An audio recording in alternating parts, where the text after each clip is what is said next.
Ladies and gentlemen, whether you've been following chess for just a few days, or several years, or maybe decades, you likely know the name Hans Niemann.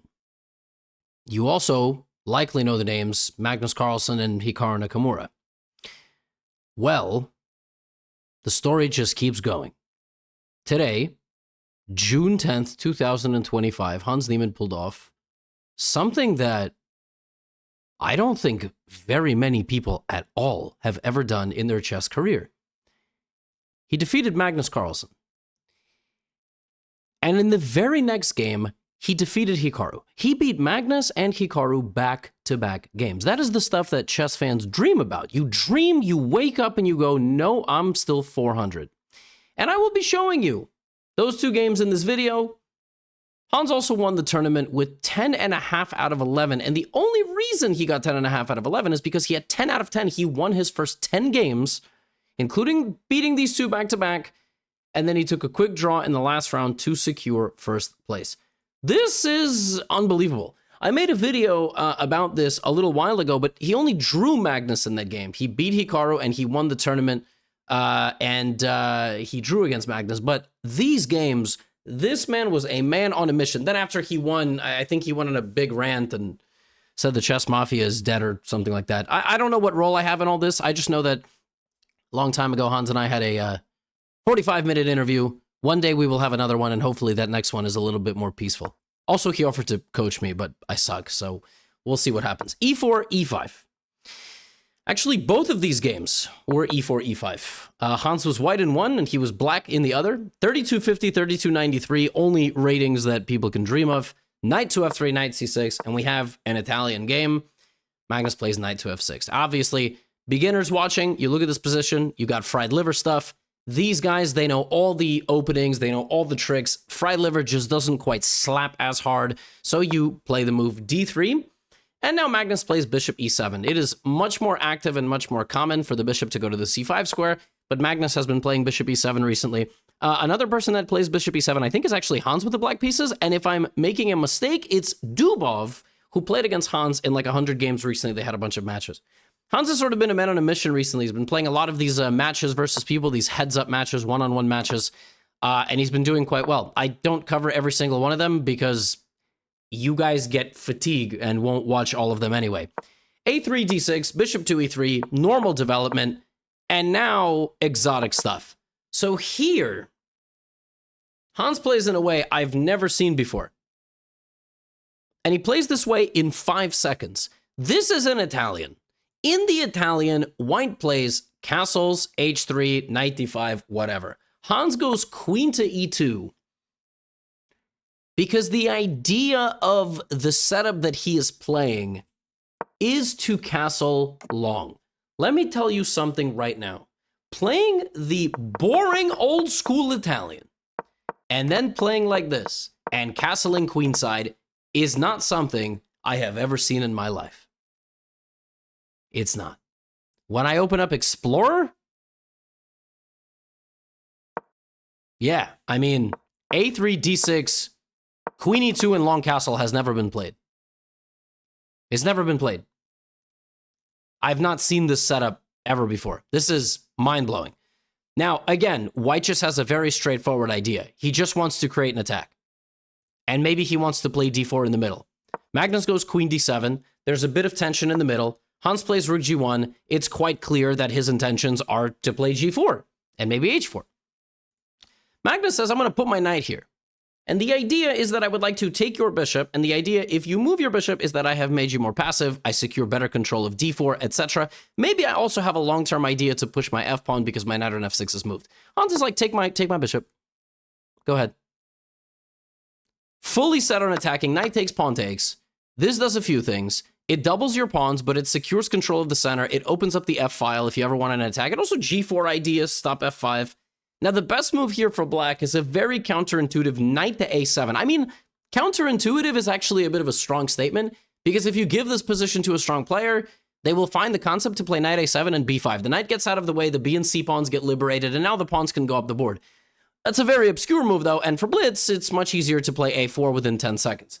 But a4 is an inaccuracy because it allows bishop b5, and bishop b5 has two problems. First of all, this pawn's weak. Second of all, you can't play knight a7, you're completely paralyzed.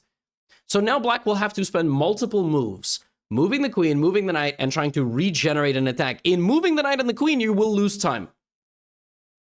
Queen c8. The second that Magnus Carlsen takes a step backwards, like a tennis match, Alcaraz Center, incredible stuff, by the way, like a boxing match, the second Magnus gives Hans an inch, Hans takes 5 miles. d4, of course, the best move in the position. This is just a pure fork threat. If black takes, you undouble my pawns, which of course just benefits me. And then I have the same threats, and you lose a central presence. So the knight now has to move. So Magnus has moved the queen and the knight. He's a couple of moves away from securing a totally nice position with c6, b5, etc. But Hans shuts it down. Bishop goes to d7. And a couple of moves ago, I told you one of the byproducts of this move is the pawn. And, well, Hans just takes the pawn. This is like poker. He's calling the bluff. He's taking the pawn on a4 because he's like, Magnus, I don't think you have enough here. Magnus has to go c6. Idea is quite straightforward. If you take, I take with a pawn, I secure control of the middle, and then I will begin counterplay with my queen, with my 2 rooks on the c and b files, because your attack never got anywhere. You need like 7 moves to get these pawns going. c6. Hans now plays knight d2. Again, understanding the position extremely well. Knight d2 has multiple ideas, just like every move of this game. The cleanest idea is that you want to move the knight and trade off black's knight, but you also want to support your position. If the bishop comes here, which it will on the next move, b5, right? It will.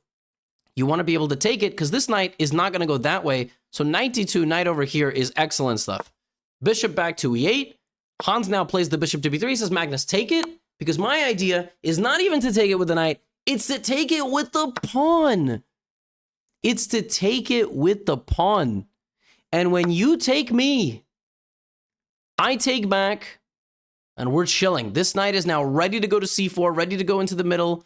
Now, the best move here for Magnus was to sack his rook. Rook a3, a belligerent missile flying into the position. Then you take the knight, and allegedly, black is actually not just equalizing the position. Black is maybe even doing slightly better, which is crazy. Crazy to think about, right? Rook a3, followed by queen c3. But okay, f5. Completely reasonable move as well, securing control of the position. I talked about this move a long time ago. The bishops can also come help, and the pawns can march, and it's anybody's game. Hans plays king b1. Very natural move, and the king maybe goes to a2, where it's very safe, and not just the king going to a2. Rook c1. Out of nowhere, these two moves, f5, king b1, again, according to the computer, Magnus has to sack his rook. This is an impossible move. It's an impossible move. Why would you do this to just have your queen come in against nobody? Bishop g6 with nobody, not against nobody. Rook c1. And suddenly it's like, wait a minute. This setup that Hans has created for his king is completely safe. The black pieces are all striking out. There's no attack. Maybe you go b5, b4, but it's kind of a long shot. You're going to try to activate the bishop, but it's actually Hans who's going to start using his knights. Rook e1, securing the control of the e3 pawn. This attacks the rook. He just moves the rook, and now Hans can make a draw. He can repeat moves. He doesn't. He moves the knight back to f1, and the entire time he is maintaining an advantage, and Magnus blunders. Maintaining an advantage on time. Magnus plays f4. He needed to move his queen out of the way, but the tension was rising. Pressure was building. He plays f4. Knight e4 is a clean tactic. That is an attack on the queen. That's an attack on the bishop. That is a hanging of the knight. But there was a discovery.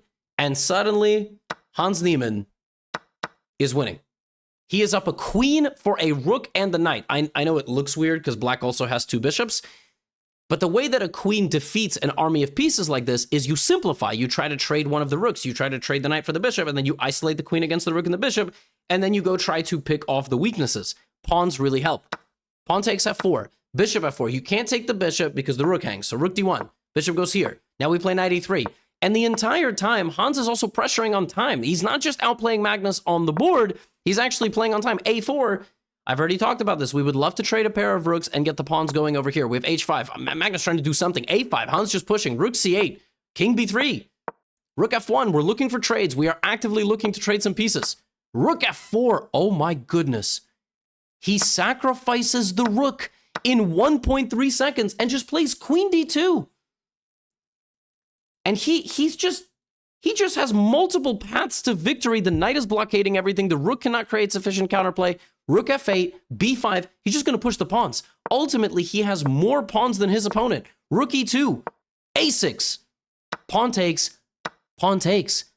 The pawns are going to go together. That was Hans's entire idea. He was just like, I'm going to push the pawns. Magnus not going to be fast enough here. The bishop is completely blocked out. Rook a8, a7. The only moment of the game that he slips up. Apparently here Magnus could have played rook f2, rook back to f7, and he would have been in time to stop the pawn. But with 15 seconds on the clock, he goes this way, and this way is too slow because the king stops everything. You needed to go to f2. Now you can't go to f1, rook c1, rook c7 is stopped, and Hans ends this game in style, not just by sacrificing his rook, but by sacrificing his queen and playing b7. And that is the end of the game. The two pawns, the triumphant pawns, over the last 15 moves, literally just marched up the board. By the end of the game, it looked like this. The pawns had made it to the end. Black cannot save them both. Hans beats Magnus. That was Hans's first win in Title Tuesday against Magnus. I think maybe even ever, which is insane. Which is crazy. I don't know how that's possible. Like, maybe but he always draws or loses in Title Tuesday. He lost in Speeches Championship. And the craziest part is, the next round, Hans has to play black, and his opponent is Hikaru. 33-21, 32-93. These dudes have an average rating of 33-10.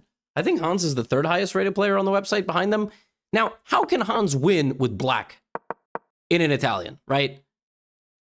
In this game, he had white, and he played a very exotic idea, long castling in an Italian, which, okay, I mean, I'm going to have to take a look at this. This is wild stuff. But with black in a totally symmetric Italian, what happens? So first, Hikaru goes knight d2, which is a weird move. Like, it's much more natural to play c3 or even knight c3 like we saw in the previous game. C3, bishop b3. So again, two moves that are definitely quite obscure. Hans just castles. Queen e2.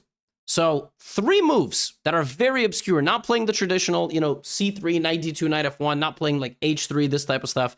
Rook e8, and now h3. And actually already as early as move 7-8, Stockfish was evaluating the position as very pleasant for black, which, again, to all of us, including me, that doesn't make any sense. It just doesn't make any sense. We're too stupid to understand this. a5. Obviously trying to play a4. Hikaru plays c3, saving the bishop, and Hans takes the space and strikes in the center. So rook e8, defending, supporting d5, c6, a5, a4, taking space away from the white pieces, but overall the positions around equal. Hikaru now delays castling again, plays knight f1, kind of improvising at this stage. Maybe he wants to move the bishop, maybe he wants to put the bishop on g5, maybe wants to put the knight on g3 or g3 like this. Hans plays b6, supporting the bishop and opening up this diagonal. That's the point. He wants to put the bishop on a6 because otherwise he's not going to be able to develop it easily. Putting it on e6 hangs the pawn, and also the bishop would be a target. Hikaru goes knight g3. Hans follows up with his plan of pawn takes, and putting the bishop on a6. And from the early game, it's black whose position looks slightly more pleasant, right? Not so easy for Hikaru to make a move. He goes queen d2, offering a trade of queens. You can take, and black is better. Hans Niemann's not trading the queen. He spends 30 seconds deciding if he should move his queen here, where for the moment it's a bit passive, and it allows maybe white's queen to activate with attacking ideas. Or, he can, of course, trade the queen. He plays queen c7. Now white can't castle. You see, Hikaru spent several moves rotating his pieces. Now white is going to struggle to castle. If you play bishop d3, I just pin the bishop to the queen, and I win the game. So how's white going to play here? By the way, free pawn. Like, side note, absolutely free pawn. Not so easy to take it, though. Hikaru goes here. Sacrificing ideas. He wants to maybe take on g7. He wants to play queen g5. Threatening mate. Hans now plays the best move. He finds this move. It's the best move. Undevelops his bishop to f8. Right? Defends g7. Nice. And now there's no way to break through. So what do we do?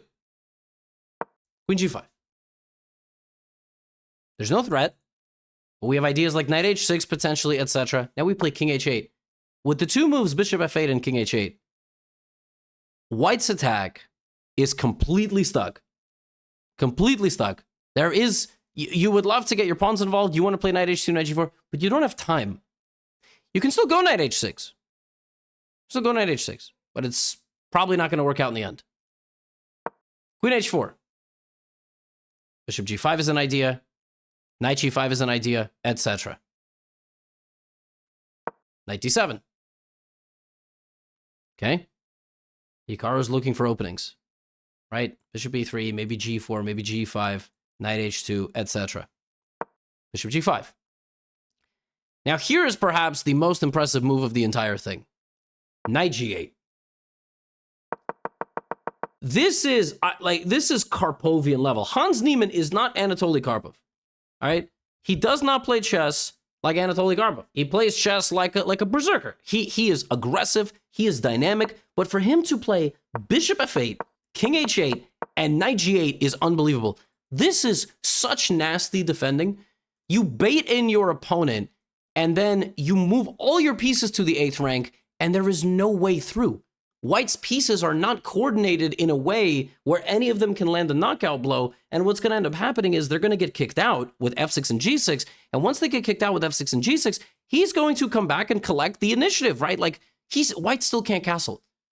If White plays long castle in this position, more on that later, like right now, right? We're going to see what's going to happen. He just plays knight c5. And again, because White does not have an immediate knockout punch on the right side of the board, Black is just going to start booting him. Bishop e3 back. This is the first, the first step backwards. You know that these moves are on the way. G6 is very natural, but he's trying to set up knight g5. Almost said Magnus. Hikaru's trying to set up the move knight g5. So Hans plays f6. Now knight g5 is not possible. Now g6 is coming. Where's the knight going to go? Is it going to go back here? Because I got news for you. That's where it went, right? Queen d2, queen g5, queen h4, knight g3, knight f5. That knight, let's not forget, went from d2 to f1 to g3 to f5. Now it's going to go back to the g3 square. Meanwhile, Black has made a lot of progress on this side of the board. Knight to h2. Hikaru's still trying. Queen f7. The declination, I don't even know if that's a word, of the queen trade, then to f7, and now the queen is an attacking piece. Everything in the Black position works together well. Hikaru takes the knight. Because the thing is, had he gone to b1, he was probably worried about bishop c4. And then the knight coming in with bishop a2 and knight b3. So he goes here. Hans just takes. King b1, still puts the bishop on c4, and for a brief moment, it looks like there's no way through. Okay, you can give a check, but that doesn't do anything. He still gives the check, and he comes here. The idea is very simple. If bishop takes b3, Hans is going to take with the pawn. By the way, there's also some positions taking with the queen and sacrificing the bishop makes sense, but taking with the pawn is absolutely lethal. It opens up the rook for a direct assault, bishop sacrifice, and probably Black is just winning on the spot. So Hikaru can't do that. He has to go somewhere else. Another possibility, he could have went rook d2, and then he could have tried to reinforce, but he doesn't go for that. Instead, he plays knight d6. We have queen f8 back. Hans gives up a rook. He gives up a rook to take the bishop with an attack, and when the knight comes out, he takes, and his knight, Hikaru's that is trapped. Again, the sequence is wild, man. Knight d6, there was a lot of possibilities here that Black could have played. He could have taken. And then the idea was that, bishop takes, and then you would trade the bishop for the knight. But he goes here because when the knight takes the rook, and this happens, you have to save your knight. If rook d2, the bishop just goes here, and the knight is going to get trapped. So Hikaru went here, took, and now rook d8 is the best move. Why is rook d8 the best move? Because you attack the rook for white, and then the queen is going to come with d1 ideas. Rook d8, queen here, knight here. You have check on d1, king a2, queen b3, defended by the pawn, wins the knight. Hans saw that. Queen g4, take, queen c8, and the knight is trapped. Hikaru has to just give up the knight. Hans plays queen d7, knight to e7, knight g6, brings the knight, kicks the knight out. Just make sure you don't get any sort of back rank checkmate. Knight goes to e3, knight c4. There is no queen d8. Hans picking up 2 pawns. And here Hikaru, I suppose, resigned.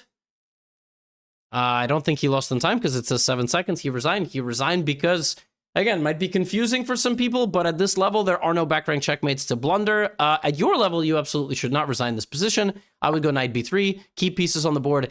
And for black, what you should do here as a low-rated player is you should just make sure your king is never going to get back rank checkmated. Hans went on to win this tournament with 10.5 out of 11. He almost pulled off the incredible. He pulled off the 11 out of 11. But he just pulled off something that I don't even know if you go back statistically, how many people have managed to beat Magnus and Hikaru back-to-back in the same tournament. Might just be him. I don't know. Incredible stuff. Congratulations to him. He's, like I said at the beginning of this video, he's doing all sorts of stuff now. He's doing like one-on-one matches.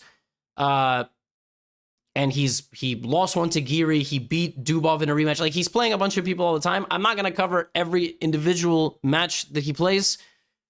But when stuff like this happens and he has some really crazy results, I absolutely will. We still don't know what happened in Paris. He was supposed to play the freestyle event. Nothing has come out about that. Just kind of an update, like, it was a personal thing. So I'm glad he's in good shape. I'm glad he's playing good chess. And I can't wait to see another high-stakes event. These are all one-off games and one-off matches. I want to see a 10-game match, Speed Chess Championship. I can't wait for the next edition of it. So looking forward, and Hans Niemann is cooking. So there you go. That's all I have for you today. Check out Chessly educational platform. We got some big stuff coming up there soon. And that's all I have for you today. Get out of here.